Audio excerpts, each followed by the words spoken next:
Welcome to Chillin' 101. We hope this video helps. You begin by preparing the bike and your body, so make adjustments now. Set seat height so your hip crease aligns when standing and your knee maintains about a 25-degree bend at the bottom of the pedal stroke.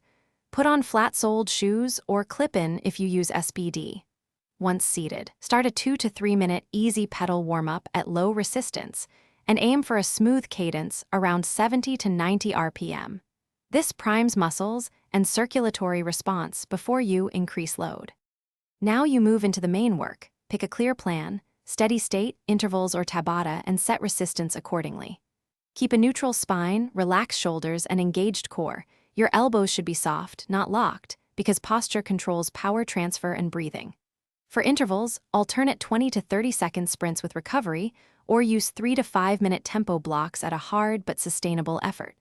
Monitor cadence and perceived exertion. Make sure to breathe rhythmically and adjust resistance if form breaks down.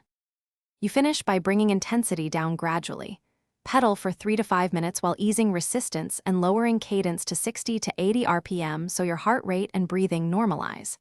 After dismounting, perform light stretches for quads, hamstrings, and hips. Hydrate and note metrics like duration, average cadence, and perceived effort.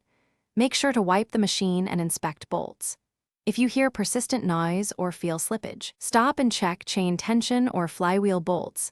Tighten as needed, and contact support. Thanks for watching. Consider subscribing if we helped you.